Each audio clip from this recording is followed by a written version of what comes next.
नमस्कार दोस्तों, आप सभी का स्वागत है पीडब्ल्यू के बैंकिंग वाला पर। और आज मैं आपके लिए लेके आ गया हूं रिटेल बैंकिंग वेल्थ मैनेजमेंट की क्लास। और आज की जो हमारी क्लास है वो बेस्ड है रेमिटेंस प्रोडक्ट पर। ठीक है दोस्तों, सो मॉड्यूल बी ही हम कवर कर रहे हैं अभी, और वहां पर हम लोग पढ़ने जा रहे हैं रेमिटेंस प्रोडक्ट। ठीक दोस्तों, सो रेमिटेंस प्रोडक्ट की अगर हम बात करें तो ये बहुत इंपॉर्टेंट एक टॉपिक है और यहां से आपके एग्जाम में क्वेश्चन भी आते हैं। ठीक है दोस्तों, सो रेमिटेंस प्रोडक्ट हमें कवर करना है दोस्तों, ये हमारा टॉपिक है आज का।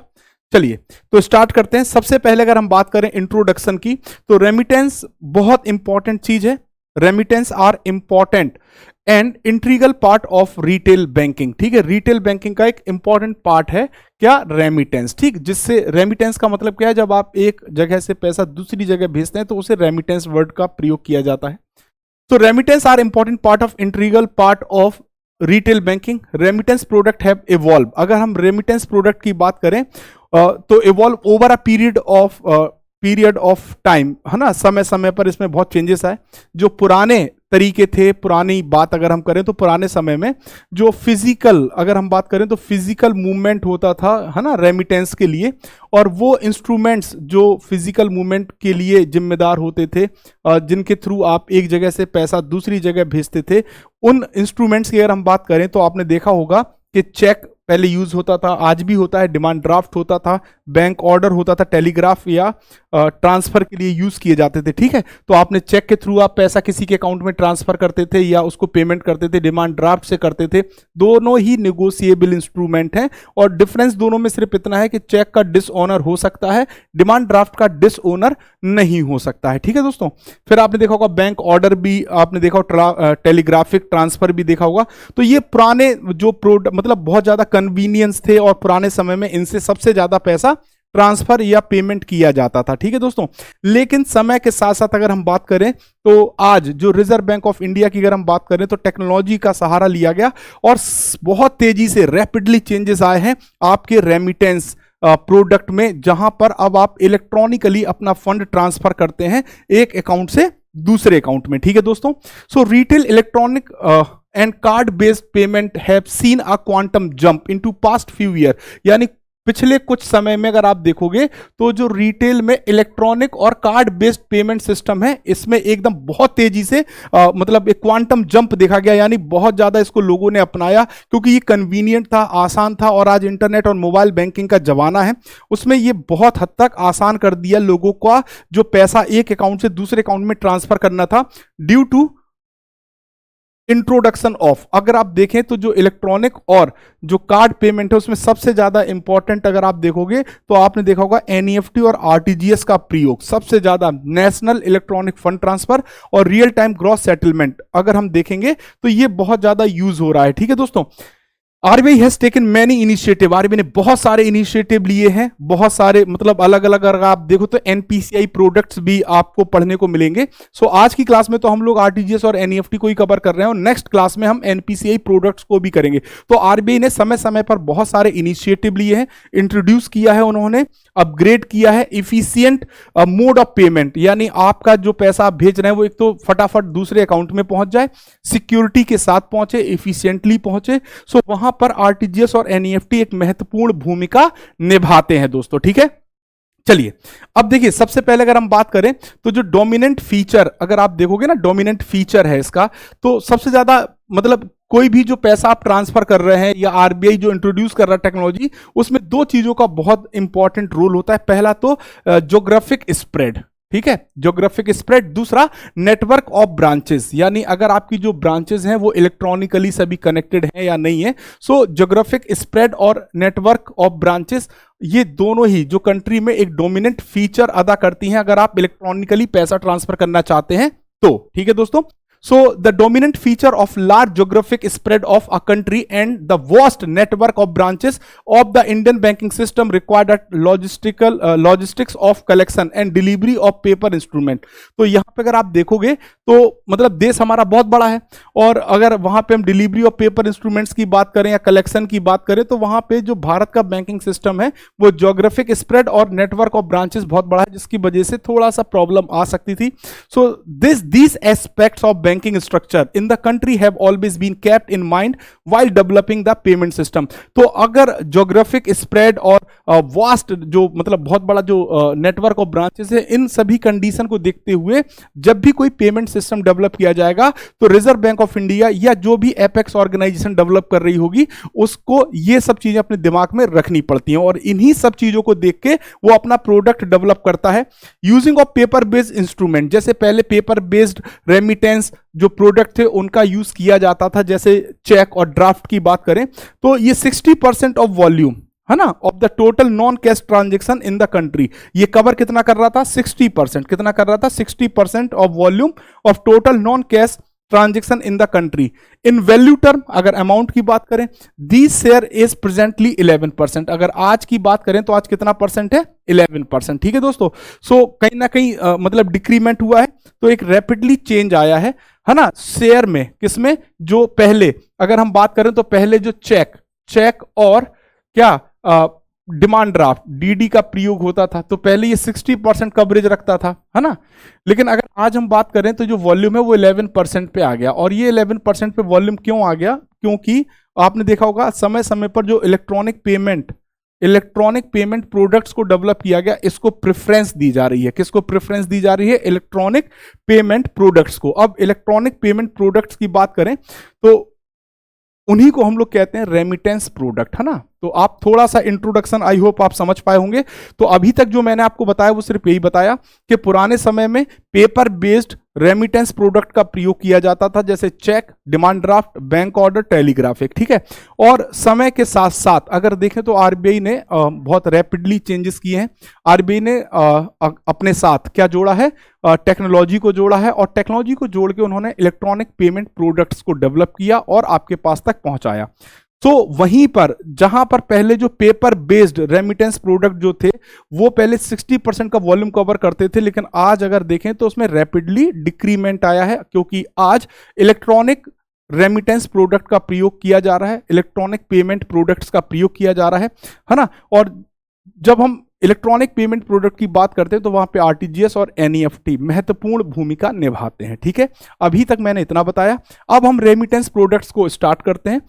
सो to most traditional form of making remittance, traditional का मतलब जो पुराना फॉर्म था रेमिटेंसेस का, वो क्या था, यूज्ड बाय बैंक, जो बैंक यूज करते थे लोकल पेमेंट के लिए, है ना, remitting fund from outstation are. देखिए टू मोस्ट ट्रेडिशनल फॉर्म, जो दो मोस्ट ट्रेडिशनल फॉर्म थे वो क्या क्या थे। पहला बैंकर्स चेक, कौन सा, बैंकर्स चेक। अब बैंकर्स चेक का यूज क्या किया जाता था, कहां पे यूज होता था, तो the banker cheques are issued for local payment, है ना। जो बैंकर्स चेक थे उनका यूज होता था लोकल पेमेंट में। किस में होता था दोस्तों, लोकल पेमेंट करने के लिए बैंकर्स चेक का यूज किया जाता था ऑन बिहाफ ऑफ कस्टमर। किसके बिहाफ पे, कस्टमर। सपोज कोई व्यक्ति ए है और ए को कहीं पे पेमेंट करना है, ए को क्या करना है, पेमेंट करना है दोस्तों। सो ये पेमेंट करने के लिए ए किसके पास जाएगा, अपने बैंक के पास जाएगा और अपने बैंक से क्या कहेगा, हमें एक बैंकर्स चेक दे दीजिए, क्या दे दीजिए, बैंकर्स चेक दे दीजिए। सो बैंकर चेक के थ्रू वो पेमेंट बी को हो जाएगा, और इस बी को जो पेमेंट है वो किसके बिहाफ पे किया गया है, ए के बिहाफ पे किया गया है। ठीक है, ऑल लोकल पेमेंट्स, जितने भी लोकल पेमेंट्स थे by branches should be made by means of bankers cheque on account of purchase of stationery. अब जैसे इसका जो यूज होता था, अगर आप स्टेशनरी परचेस कर रहे हैं, फर्नीचर परचेस कर रहे हैं, है ना, सैनिटरी आर्टिकल्स आप परचेस कर रहे हैं, टेलीफोन या इलेक्ट्रिसिटी बिल आप पेमेंट कर रहे हैं, तो इन सब चीजों में बैंकर्स चेक का प्रयोग किया जाता था। ठीक है दोस्तों, ट्रेडिशनल वे है। दूसरा होता था डिमांड ड्राफ्ट। क्या होता था, डिमांड ड्राफ्ट। तो जब डिमांड ड्राफ्ट की हम बात करें तो बैंक मतलब कोई भी बैंक है वो डिमांड ड्राफ्ट का भी यूज करता है। तो आप bank draft is negotiable instrument. Negotiable का मतलब होता है जो किसी के पक्ष में आसानी से ट्रांसफरेबल हो, है ना, transferable. Drawn by one branch of a bank upon another instructing the latter to pay a certain sum of money only और to the order of a certain person. तो डिमांड ड्राफ्ट क्या करता है, demand draft किसी व्यक्ति के account में पैसा भेजने के लिए एक बैंक दूसरे बैंक को देता है कि आप इस व्यक्ति को, जो व्यक्ति है मिस्टर एक्स, उसको certain sum of money payment कर दीजिए। ठीक है, हाउ एवर द प्राइमरी, जो प्रायर अरेंजमेंट था, जो शुरुआती अरेंजमेंट थे या पेइंग बैंक में बी डिफरेंट बैंक ऑल्सो, ठीक है, एक बैंक से दूसरे बैंक के लिए। तो पहले डिमांड ड्राफ्ट का प्रयोग किया जाता था, बैंकर्स चेक का प्रयोग किया जाता था, लेकिन अगर आज हम बात करें तो अब इलेक्ट्रॉनिक पेमेंट सिस्टम इंट्रोड्यूस किया गया है। और इलेक्ट्रॉनिक पेमेंट सिस्टम में दो तरीके से पेमेंट किया जाता है। एक होता है सेंट्रलाइज पेमेंट सिस्टम। क्या होता है? एक होता है सेंट्रलाइज पेमेंट सिस्टम, और सेंट्रलाइज पेमेंट सिस्टम के तहत आप जो भी आपको प्रोडक्ट दिए जाएंगे उनको डायरेक्टली कौन डील करेगा? Reserve bank of India. इसीलिए उसे कहा गया है सेंट्रलाइज पेमेंट सिस्टम। क्या कहा गया है? सेंट्रलाइज पेमेंट सिस्टम, ठीक है। So RBI set in motion necessary regulation and payment for electronic fund transfer. तो आरबीआई ने जो भी नेसेसरी रेगुलेशन और मतलब जो भी अपने कदम उठाए इलेक्ट्रॉनिक फंड ट्रांसफर के लिए, उनमें सबसे पहले क्या आया? सेंट्रलाइज्ड पेमेंट सिस्टम, जिसे सीपीएस कहा जाता है। क्या कहा जाता है दोस्तों? सीपीएस। तो centralised payment system in India are real time gross settlement system, real time gross settlement और national electronic fund transfer. So RTGS और एनईएफटी दोनों ही क्या है? सीपीएस हैं। अगर आपसे पूछा जाए एग्जाम में सेंट्रलाइज्ड पेमेंट सिस्टम के तहत कौन रेगुलेट करता है, तो आप आंसर लगा देंगे रिजर्व बैंक ऑफ इंडिया। कौन रेगुलेट करता है? Reserve bank of India regulate करता है। और इसमें जो प्रोडक्ट ऑफर किए जाते हैं वो कौन कौन से हैं? आरटीजीएस। कौन से हैं? RTGS, real time gross settlement, और दूसरा कौन सा है? NEFT, national electronic fund transfer. ठीक है दोस्तों, ये दोनों ही सेंट्रलाइज पेमेंट सिस्टम है, जिसको कौन रेगुलेट करेगा? Directly reserve bank of India. ठीक है, कौन रेगुलेट करेगा? Reserve bank of India. I hope सभी को समझ में आ गया होगा, बिल्कुल आसान है। ठीक है, दूसरा अगर हम बात करें तो दूसरा होता है डिसेंट्रलाइज पेमेंट सिस्टम, डीपीएस। ठीक है, तो अगर आपसे पूछा जाए कि रेमिटेंस प्रोडक्ट, जो इलेक्ट्रॉनिक रेमिटेंस प्रोडक्ट हैं, ये दो तरीके से आप पढ़ोगे। एक तो सेंट्रलाइज पेमेंट सिस्टम, दूसरा होगा डिसेंट्रलाइज पेमेंट सिस्टम। ठीक है, सेंट्रलाइज में आप क्या पढ़ोगे? आरटीजीएस पढ़ोगे, आप आरटीजीएस पढ़ोगे और आप एनईएफटी पढ़ोगे। ठीक है, और इनको डायरेक्टली रेगुलेट कौन करेगा? Reserve bank of India. ठीक, अब जो डिसेंट्रलाइज पेमेंट सिस्टम है ना, डिसेंट्रलाइज पेमेंट सिस्टम है, यहां पे अगर आप देखेंगे तो क्लियरिंग हाउस की जो बात होती है, क्लियरिंग हाउस है ना, या आप एमआईसीआर में जो मैग्नेटिक इंक कैरेक्टर रिकॉग्निशन के थ्रू जो आप चेक क्लियर करते हो, वो कैसे क्लियर होता है? लोकल लेवल पे क्लियरिंग हाउस से, है ना। इलेक्ट्रॉनिक क्लियरिंग सर्विस ईसीएस की बात करें तो जितने भी बैंक हैं जिनको लाइसेंस दिया गया है वो क्लियरिंग हाउस या इलेक्ट्रॉनिक क्लियरिंग सर्विसेज का प्रयोग करेंगे, है ना, जिसमें क्लियरिंग हाउस में चेक ट्रंकेशन सिस्टम भी इंक्लूड होगा। ठीक है दोस्तों, सो अब ये जो पावर दी जाती है बैंक लाइसेंस, जिनको भी लाइसेंस दिया गया, जो भी क्लियरिंग हाउस का काम कर रहा है या जो ईसीएस का काम कर रहा है, ये जो पावर मिलती है वो payment and settlement system act 2007 के तहत दी जाती है। और अगर आपको बता दें, जितने भी रिटेल पेमेंट प्रोडक्ट हैं, वो सभी को रेगुलेट कौन कर रहा है? एनपीसीआई। एनपीसीआई यानी National Payment Corporation of India, और it is an umbrella organisation for all retail payment product. जितने भी अगर भारत में कोई रिटेल पेमेंट प्रोडक्ट इंट्रोड्यूस किया जाएगा तो वो किसके अंडर में आएगा? एनपीसीआई। और एनपीसीआई को ये पावर कहां से मिली है? Payment and settlement system act 2007, याद रखिएगा। ठीक है दोस्तों, सो यहां पे जो भी आप देखोगे वो किसके तहत होगा? पीएसएस एक्ट के तहत। किसके तहत? पीएसएस एक्ट 2007 के तहत जो पावर दी जाएगी वो ऑर्गेनाइजेशन क्या करेगी? यहां पे डिसेंट्रलाइज पेमेंट सिस्टम के प्रोडक्ट को देखेगी। लेकिन सेंट्रलाइज प्रोडक्ट सिस्टम जो सिस्टम है उसमें सिर्फ एक ही बॉडी रेगुलेट करेगी, that is called reserve bank of India. ठीक है दोस्तों, तो सबसे पहले अब हम लोग बात कर लेते हैं अपने नेशनल इलेक्ट्रॉनिक फंड ट्रांसफर की, यानी एनईएफटी की। तो आप और हम सभी लोग जानते नहीं, हम लोग प्रयोग करते हैं, हम लोग यूज करते हैं एनईएफटी को जब हमें फंड एक अकाउंट से दूसरे अकाउंट में ट्रांसफर करना होता है। और एनईएफटी से अगर आप पैसा ट्रांसफर कर रहे हैं तो ना तो कोई मिनिमम लिमिट होती है, ना ही कोई मैक्सिमम लिमिट होती है। आपको अब यह भी पता चल गया होगा कि एनईएफटी की जो सर्विस है वो 24/7/365 अवेलेबल है। यह सबको पता हो गया, क्यों? सब लोग यूज कर रहे हैं, क्योंकि ये तो रिटेल मतलब ये प्रोडक्ट ऐसा है जिसको हम आप ऑर्गेनाइजेशन सभी लोग यूज कर सकते हैं। तो हम चूंकि यूज कर रहे हैं तो हम इसकी नॉलेज है, हल्की नॉलेज है, जितनी प्रैक्टिकल है उतनी नॉलेज है। लेकिन जब एग्जाम की बात आती है तो बहुत सारी चीजें इसके परे भी आपसे पूछी जाती हैं। सो एक एक पॉइंट करके मैं आपको बताने जा रहा हूं कि आप एनईएफटी में किन किन चीजों का रखेंगे ध्यान। ठीक है, सबसे पहले एनईएफटी का आपसे फुल फॉर्म पूछा जाएगा तो आप जानते हैं नेशनल इलेक्ट्रॉनिक फंड ट्रांसफर। और ये भारत की ज्योग्राफी में कहीं पर भी आप एनईएफटी से पैसा भेज सकते हैं, एक अकाउंट से दूसरे अकाउंट में, एक अकाउंट से दूसरे अकाउंट में भारत की ज्योग्राफी पर कहीं पर भी आप पैसा भेज सकते हैं। किसका प्रयोग करके? नेशनल इलेक्ट्रॉनिक फंड ट्रांसफर का प्रयोग करके। So NEFT is a nationwide payment system that allows the transfer of fund from one bank account to another. Done. इतना आपको सभी को समझ में आ गया होगा। भारत की ज्योग्राफी पे कहीं पे भी आप पैसा भेज दीजिए। National electronic fund transfer is a national wide centralise payment system. अभी मैंने आपको पढ़ाया है ये कैसा है, सीपीएस, सेंट्रलाइज पेमेंट सिस्टम। और अगर सेंट्रलाइज है तो इसको रेगुलेट कौन करेगा? आरबीआई। कौन करेगा? Reserve bank of India. कौन रेगुलेट करेगा दोस्तों? रिजर्व बैंक ऑफ इंडिया इसको क्या करेगा? रेगुलेट करेगा। ठीक है। अब देखिए एनईएफटी की बात करें तो इसको इंट्रोड्यूस किया गया था नवंबर 2005 में। कब इंट्रोड्यूस किया गया था दोस्तों? नवंबर 2005 में। The setup was established and maintain by. अब मेंटेन कौन करता है? आरबीआई। तो आरबीआई की कोई बॉडी करेगी, और वो बॉडी कौन सी है? आईडीआरबीटी। कौन सी है? Institute for Development and Research in Banking technology. तो कौन रेगुलेट करता है? आईडीआरबीटी। कौन रेगुलेट करता है? आईडीआरबीटी। कौन करता है? IDRBT, Institute for Development and Research in Banking technology.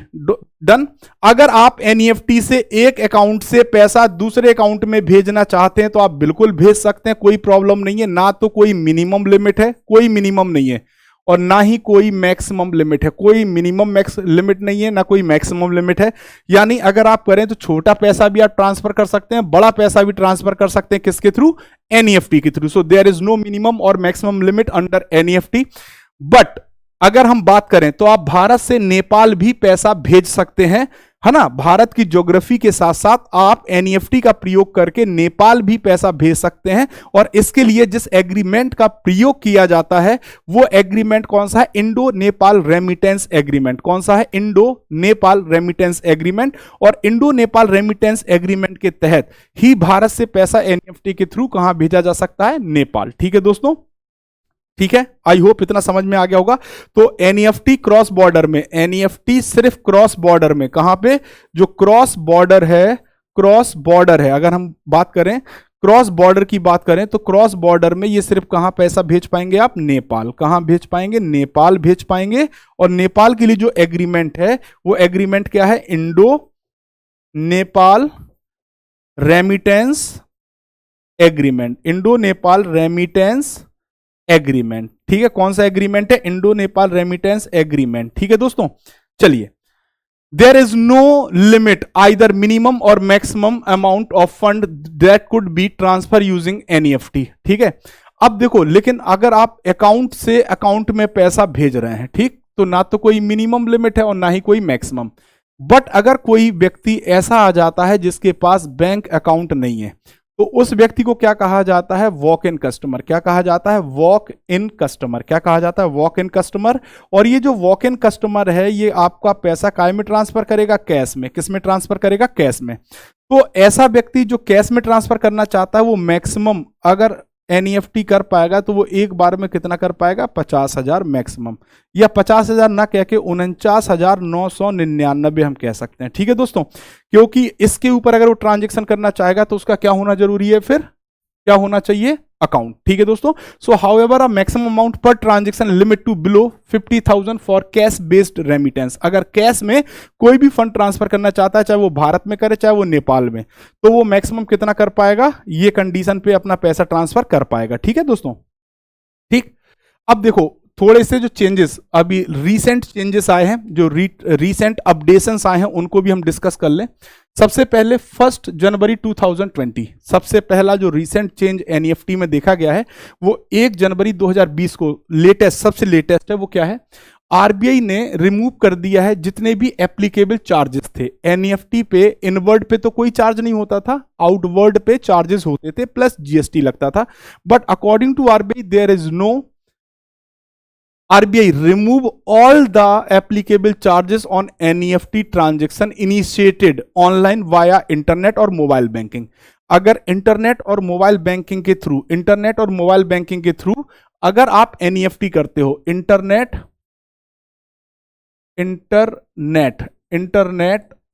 और mobile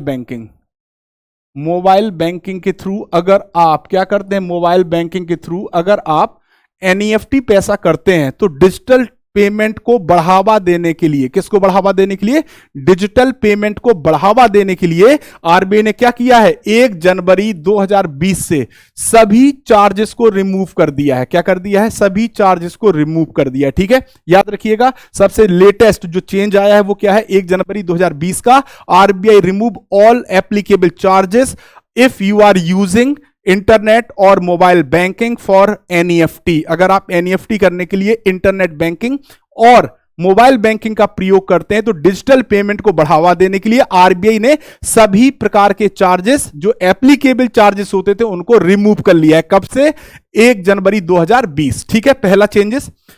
RBI has fix timing during the NEFT transaction. पहले जो एनईएफटी ट्रांजेक्शन की टाइमिंग होती थी वो सवेरे 8 बजे से शाम को 6:30 बजे तक होती थी। ठीक है दोस्तों, कितनी होती थी, 8 बजे से शाम को 6:30 बजे तक। कितनी होती थी, कितनी होती थी दोस्तों, 8 बजे से लेके 6:30 बजे तक। कितनी होती थी, 8 से 6:30 बजे तक, मंडे टू फ्राइडे। और सैटरडे को कितनी होती थी, 12 बजे तक, है ना, पहले यही तो होता था। लेकिन 16 दिसंबर 16 दिसंबर 2019 2019 16 दिसंबर 2019 16 दिसंबर 2019 से आरबीआई ने एनईएफटी को क्या कर दिया है, 24/7/365 फैसिलिटी।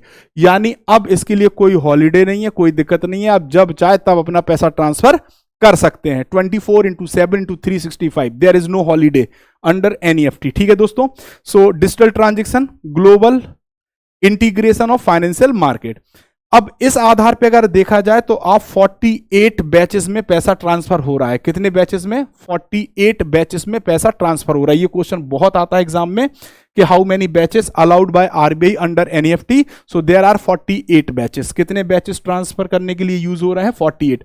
और अब जो नई टाइमिंग है वो क्या है, the settlement of the first batch will be commence at 12:30 AM। पहला जो सेटलमेंट होगा वो रात में 12:30 पर, है ना, आफ्टर मिडनाइट। ये पहला जो बैच होगा वो माना जाएगा और लास्ट बैच जो होगा वो 12 बजे माना जाएगा। ठीक है, 12 बजे तक। ठीक है दोस्तों, याद रखिएगा।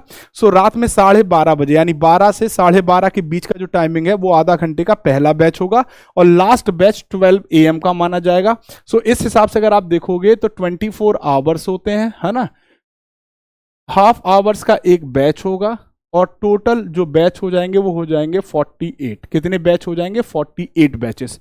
एनईएफटी अब ऑपरेट कैसे करता है, डिफर्ड नेट सेटलमेंट, डीएनएस पे। किस पे करता है, डीएनएस पे काम करता है एनईएफटी। किस पे काम करता है, डीएनएस, डिफर्ड नेट सेटलमेंट। ठीक है, जिससे कि सभी बैचेस का पैसा जो आप ट्रांसफर कर रहे हैं वो क्लियर हो जाए। क्या हो जाए, क्लियर हो जाए, डिफर्ड नेट सेटलमेंट। और आपको बता दें आरटीजीएस और NEFT structured financial messaging system, SFMS. SFMS का फुल फॉर्म बहुत बार एग्जाम में पूछा गया है, बहुत बार एग्जाम में पूछा गया है।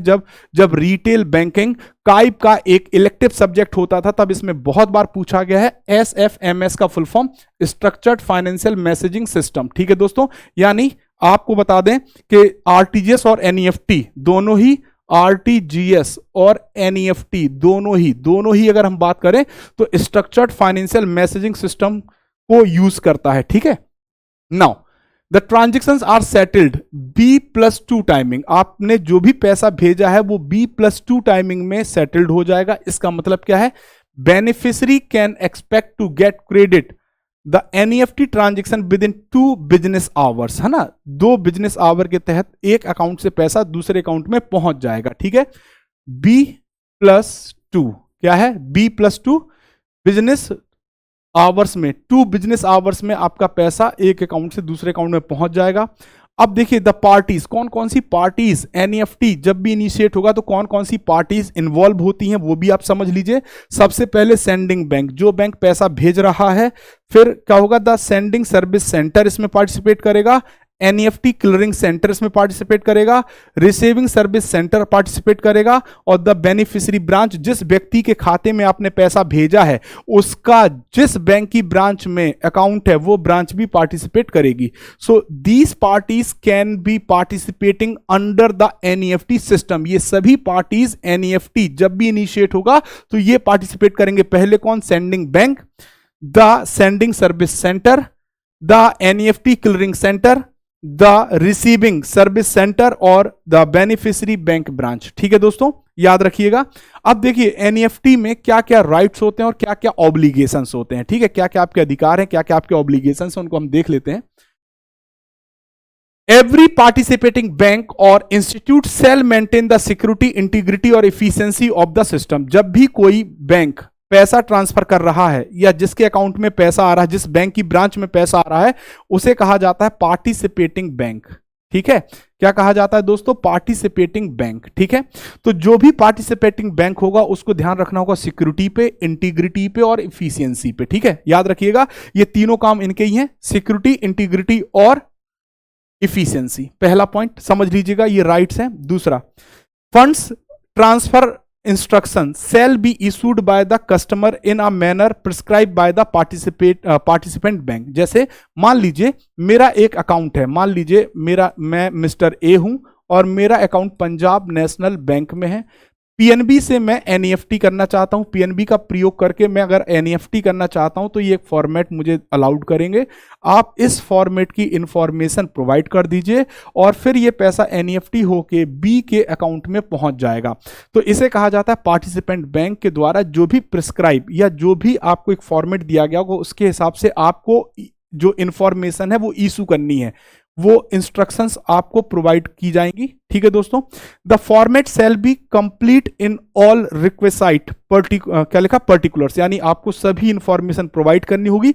The customer shall be responsible, अगर आपके द्वारा दिया गया डेटा, आपने कोई इंफॉर्मेशन बैंक को दी और आप पैसा ट्रांसफर कर रहे हैं, so you are responsible, no there is no responsibility of bank, है ना। तो आप जो इंस्ट्रक्शंस के तहत जो आप इंफॉर्मेशन प्रोवाइड करेंगे उसके आधार पे पता चला आपने कोई अकाउंट नंबर गलत डाल दिया, पैसा चला गया, तो आपने दिया ना वो तो डेटा, तो आप रिस्पॉन्सिबल हो, ना कि कोई बैंक ब्रांच। ठीक है, डन, आप इस पे कोई भी क्लेम नहीं कर सकते। और एक बात बता दें, एक बार अगर पैसा पहुंच गया एनईएफटी से, देखिए क्या लिखा है, the customer shall be bound by any payment instruction, जो भी पेमेंट इंस्ट्रक्शन प्रोवाइड की है executed by the bank.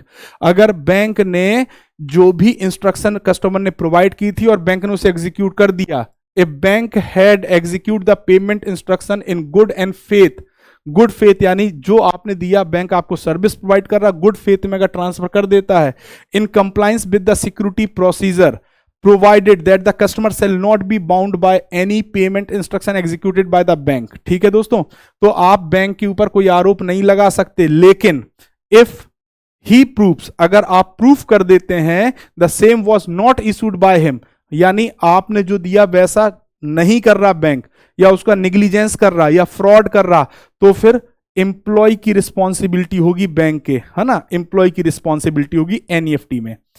Customer shall ensure availability of the fund. अब आप एनईएफटी अपने अकाउंट से कराना चाह रहे हैं और आपके अकाउंट में पैसा उतना है ही नहीं, तो ये आपको सुनिश्चित करना होगा कि अगर आप 75,000 रुपए एनईएफटी करना चाहते हैं, 75,000, तो ये पैसा आपके अकाउंट में होना चाहिए। फॉर एग्जाम्पल, है ना, फॉर एग्जाम्पल अगर आप ये पैसा एनईएफटी करना चाहते हैं तो आपके अकाउंट में उतना फंड होना चाहिए, आपको ये इंश्योर करना पड़ेगा। The payment instruction shall become irrevocable once it is executed. अगर एक बार पैसा, मतलब जो आपका प्रोसेस है वो एग्जीक्यूट कर दिया बैंक ने, so the bank is not bound, bank फिर उस बंधन में नहीं है कि कोई भी notice of revocation unless it is not in compliance with the security procedure. अगर सिक्योरिटी प्रोसीजर की कोई बात नहीं है तो फिर बैंक वो वापस नहीं ला सकता। इन केस डिले, अगर कोई पैसा डिले होता है या बैंक निग्लिजेंस करता है तो पेनल्टी का प्रावधान भी है। तब बैंक रेट, जिस दिन से आपका मामला फंसेगा उस दिन से बैंक रेट के आधार पर आपको पेनल्टी मिलेगी बैंक से। बैंक क्या करे, बैंक के ऊपर क्या चार्ज की जाएगी, पेनल्टी चार्ज की जाएगी। ठीक है दोस्तों, सो आरटीजीएस अब हम लोग समझेंगे। एनईएफटी आई होप सभी को समझ में आ गया होगा। सो एनईएफटी मोटे तौर पे अगर हम समझना चाहें तो समझ सकते हैं। फटाफट एक बार एनईएफटी को रिवाइज कर लेते हैं, बिल्कुल आसान शब्दों में, है ना, बिल्कुल आसान शब्दों में। चलिए, NEFT national electronic fund transfer की बात करें तो भारत की ज्योग्राफी पर कहीं पर भी पैसा ट्रांसफर किया जा सकता है एनईएफटी का प्रयोग करके। ठीक है दोस्तों, एनईएफटी सीपीएस के तहत है, सेंट्रलाइज पेमेंट सिस्टम के तहत है, इसलिए इसको रेगुलेट कौन करेगा, रिजर्व बैंक ऑफ इंडिया। ठीक है दोस्तों। इसके बाद अगर हम बात करें तो एनईएफटी को 2005 में इंट्रोड्यूस किया गया। देयर इज नो मिनिमम और मैक्सिमम लिमिट अंडर एनईएफटी। आप कितना भी पैसा एक अकाउंट से दूसरे अकाउंट में ट्रांसफर कर सकते हैं। अगर आप भारत से नेपाल पैसा भेजना चाहते हैं तो एनईएफटी में ये प्रावधान भी है, और इसके लिए जो एग्रीमेंट का प्रयोग किया जाता है वो एग्रीमेंट है इंडो नेपाल रेमिटेंस एग्रीमेंट। कौन सा एग्रीमेंट है? इंडो नेपाल रेमिटेंस एग्रीमेंट है दोस्तों। अगर आप अकाउंट से अकाउंट में ट्रांसफर कर रहे हैं तो ना तो कोई मिनिमम लिमिट है ना ही कोई मैक्सिमम, लेकिन अगर आप कैश बेस्ड फंड ट्रांसफर करना चाहते हैं तो आपके लिए जो मैक्सिमम लिमिट है वो 50,000 है। ठीक है, 50,000 है। कौन सी? Cash based. कौन सी? Cash based. अब देखिए यहां पे चेंज है, but with their is maximum limit is ₹50,000 under Indo Nepal remittance agreement, but this is a cash based. कौन सी होगी? ये कैश बेस्ड है। ध्यान रखिएगा दोस्तों, ये कैसी है?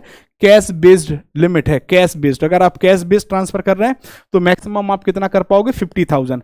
Facility is cross border remittance scheme to transfer fund from India to Nepal enable under the NEFT. ठीक, एनईएफटी में ही ये सुविधा आपको मिलेगी, ये भी आपको मैंने बता दिया है। अगर आप एक अकाउंट से दूसरे अकाउंट में करेंगे ट्रांसफर तो ना तो कोई मिनिमम है ना, और ना ही कोई मैक्सिमम लिमिट है। कोई मैक्सिमम लिमिट है? वॉक इन कस्टमर जो पैसा काय में लेके आएगा? कैश में। वो मैक्सिमम कितना भेज पाएगा? 50,000 से बिलो, यानी 49,999 रुपए तक आसानी से वो रेमिट कर सकता है एक अकाउंट से दूसरे अकाउंट में। लेटेस्ट जो चेंज आया है 1 जनवरी 2020 को आया है, और वो क्या है कि इंटरनेट और मोबाइल बैंकिंग का प्रयोग करके अगर आप एनईएफटी का ट्रांजैक्शन करते हैं, एनईएफटी से अगर आप पैसा भेजते हैं, तो जितने भी एप्लीकेबल चार्जेस थे रिजर्व बैंक ऑफ इंडिया ने उनको रिवोक कर लिया, यानी हटा लिया है ना। इसके साथ साथ अगर आरबीआई से अगर हम बात करें तो 16 दिसंबर 2019 को आरबीआई ने क्या किया है? आरबीआई ने एक महत्वपूर्ण स्टेप लिया है।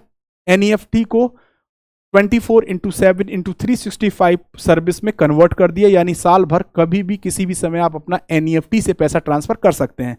पहले जो एनईएफटी की टाइमिंग होती थी वो मॉर्निंग 8 AM से 6:30 मंडे टू फ्राइडे और 8 AM टू 12 PM सैटरडे होती थी, लेकिन अब चेंज हो गया है दोस्तों। क्या चेंज हो गया है? रात में 12:30 बजे पहला बैच क्लियर हो जाएगा। लास्ट बैच के लिए जो टाइमिंग है वो कितनी है? 12 AM। सो अगर इस हिसाब से देखा जाए तो टोटल बैचेस आपको कितने मिलेंगे? टोटल बैचेस एनईएफटी में जो प्रोवाइड किए जा रहे हैं वो कितने हैं? 48 हाफ आवर्स का एक बैच होता है। और अगर आज हम बात करें तो एनईएफटी में एसएफएमएस और आरटीजीएस में भी एसएफएमएस की सुविधा है, स्ट्रक्चर्ड फाइनेंशियल मैसेजिंग सिस्टम। और एनईएफटी काम करता है किस पे? डीएनएस पे, डिफर्ड नेट सेटलमेंट पे। ठीक है दोस्तों, सो आई होप यहां तक आपको समझ में आ गया होगा। और यहां पे अगर हम बात करें कौन कौन सी पार्टीज इन्वॉल्व हैं, sending bank, sending service centre, NEFT clearing centre, receiving service centre और बेनिफिशियरी ब्रांच, जिस बैंक की ब्रांच में पैसा गया है कितनी देर में आपका पैसा ट्रांसफर हो जाएगा? B+2, यानी अगर बात करें 2 बिजनेस आवर्स में पैसा एक अकाउंट से दूसरे अकाउंट में पहुंच जाएगा। कुछ राइट्स एंड ऑब्लिगेशंस हैं जो मैंने आपको बताए हैं एनईएफटी के तहत। और अगर इसमें एक इंपॉर्टेंट पॉइंट है, अगर एनईएफटी में कोई निग्लिजेंस होता है या कोई फ्रॉड हो जाता है तो उसके लिए फिर बैंक के ऊपर रिस्पॉन्सिबिलिटी होती है और बैंक रेट के आधार पर उनके ऊपर पेनल्टी चार्ज की जाती है। ठीक है, नाउ अगला पॉइंट अगर हम बात करें तो रियल टाइम ग्रॉस सेटलमेंट, जिसे हम आरटीजीएस कहते हैं। सो आरटीजीएस का फुल फॉर्म कभी भी पूछा जाए तो रियल टाइम ग्रॉस सेटलमेंट होता है, which can be explain as a system where there is continuous and real time settlement of fund transfer, है ना। कंटिन्यूअस और real time settlement of fund transfer का प्रयोग करके पैसा ट्रांसफर किया जाता है विदाउट नेटिंग, यानी आपका पैसा फटाफट पहुंचेगा एक अकाउंट से दूसरे अकाउंट में। और आरटीजीएस का बेसिक जो ऑब्जेक्टिव है वो क्या है? Large value fund transfer, large value fund transfer, है ना। बड़ा पैसा अगर आप ट्रांसफर करना चाहते हैं तो आप आरटीजीएस का प्रयोग कर सकते हैं। ठीक, और आरटीजीएस की सेवा भी आपको कैसे मिलेगी? 24/7/365, और इसे दिसंबर 2020 में एप्लीकेबल कर दिया गया है, यानी दिसंबर 2019 में एनईएफटी को यह सेवा दी गई 24/7/365, और दिसंबर 2020 में आरटीजीएस को भी क्या सेवा दी गई? क्या दी गई? 24/7/365। ठीक है दोस्तों, now with the implementation of RTGS system regulation act 13। अब देखो इसमें जो अमेंडमेंट हुआ, जो आज का आरटीजीएस आप देखते हो, वो इस अमेंडमेंट के कारण है। आरटीजीएस सिस्टम रेगुलेशन 2013 के तहत RBI has launch a new RTGS system with advance feature, अलग अलग एडवांस फीचर के साथ। वैसे तो 2004 में ही आ गया था आरटीजीएस, लेकिन जो आज आरटीजीएस आप देख रहे हैं, जो एडवांस फीचर दिए गए हैं, वो आरटीजीएस सिस्टम रेगुलेशन 2013 के तहत दिए गए हैं। और इसमें जो एडवांस फीचर है वो क्या है? Hybrid feature and feature value dated transaction feature, centralise anti money laundering filtering, ये 3 फीचर इंट्रोड्यूस किए गए हैं। Hybrid features and future value dated transaction feature और centralise anti money laundering filtering. तो पहला पॉइंट हाइब्रिड फीचर्स है, दूसरा है फ्यूचर वैल्यू डेटेड ट्रांजेक्शन है, तीसरा है centralise anti money laundering feature. तो आरटीजीएस के तहत अगर आप पैसा ट्रांसफर करते हैं एक अकाउंट से दूसरे अकाउंट में, है ना, तो यहां पे मिनिमम की लिमिट है दोस्त, यहां पे क्या है? मिनिमम की लिमिट है। और वो जो मिनिमम लिमिट है वो कितनी है दोस्त? 2 लाख रुपए मिनिमम, यानी मिनिमम आपको 2 लाख रुपीस ट्रांसफर करना पड़ेगा। और मैक्सिमम की बात करें तो मैक्सिमम की कोई लिमिट नहीं है, नो मैक्सिमम लिमिट, है ना, कोई मैक्सिमम लिमिट नहीं है। मिनिमम लिमिट कितनी है? 2 लाख, मैक्सिमम लिमिट कोई लिमिट नहीं है। आप जितना पैसा चाहें उतना पैसा ट्रांसफर कर सकते हैं, क्योंकि आरटीजीएस को लाया ही गया है हाई वैल्यू ट्रांजेक्शंस के लिए। किसके लिए लाया गया है दोस्तों?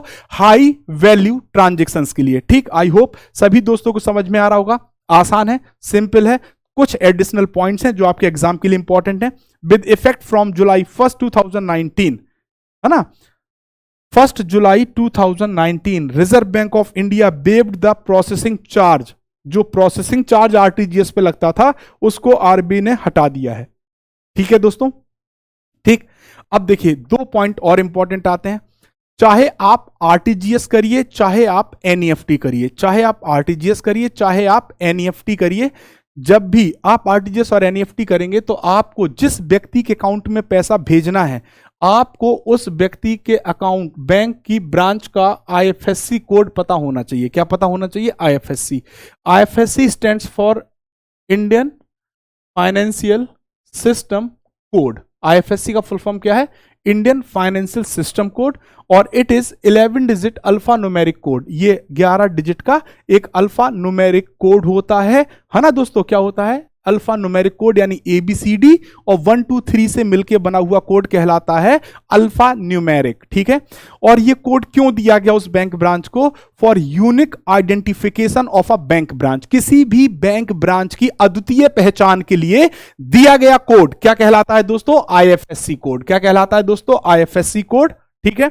सो IFSC is used by any of the system to identify the origination, destination, bank branch and also to route the message appropriately to the concerned bank or branches। ठीक है दोस्तों। so what is the main objective? Main objective is कि जिस branch में पैसा भेज रहे हैं उसकी अद्वितीय पहचान हो, इसके लिए आईएफएससी कोड दिया गया है। और आईएफएससी कोड कितने डिजिट का? 11 डिजिट। 11 डिजिट में जो फर्स्ट 4 डिजिट होते हैं वो किसको रिप्रेजेंट करते हैं? बैंक को। वो किसको रिप्रेजेंट करते हैं? बैंक को।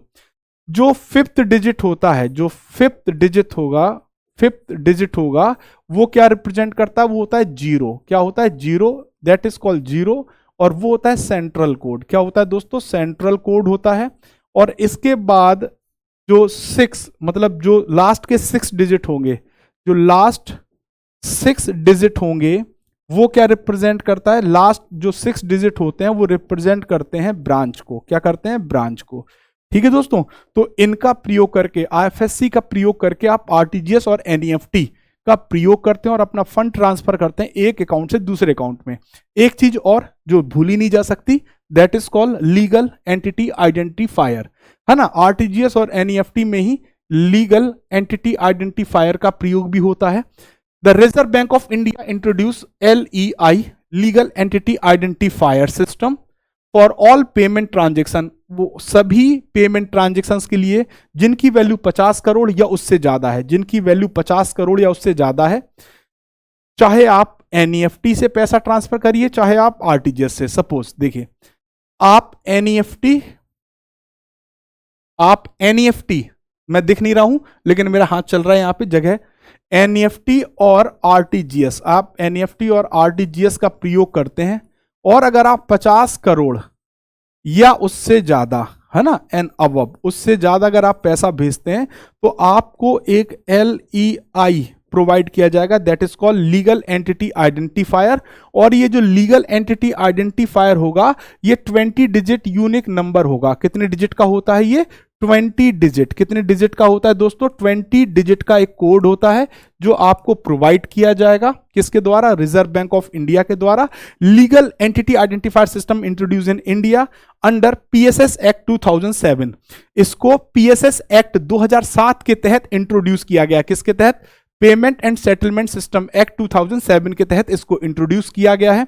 और आपको एक लास्ट बात और बता दें, जो लीगल एंटिटी आइडेंटिफायर 20 डिजिट का प्रोवाइड किया जाता है, इसकी वैलिडिटी 1 ईयर होती है। क्या होती है? वैलिडिटी क्या होती है? वैलिडिटी 1 ईयर होती है। कितनी होती है दोस्तों? 1 ईयर होती है। ठीक, तो ये था आज का हमारा सेशन दोस्तों, जो मैं आप सभी के लिए लेके आया था। आई होप सभी को समझ में आया होगा। RTGS NEFT के मैक्सिमम क्वेश्चन इसके ऊपर बेस्ड होंगे। अगर कोई केस स्टडी भी आ जाती है तो आप सॉल्व कर पाएंगे, क्योंकि मैंने मैक्सिमम चीजों को कवर किया है। सो ऐसे ही क्लास के लिए जुड़े रहिए PW के बैंकिंग वाला पर। और जो लोग भी जाइब और DBF की तैयारी कर रहे हैं वो इस चैनल को सब्सक्राइब करिए और बेल आइकन भी दबा दीजिए। सेशन को लाइक भी कर दीजिए दोस्तों, और सेशन को शेयर भी करिए। बेल आइकन दबाने का सबसे बड़ा फायदा क्या है?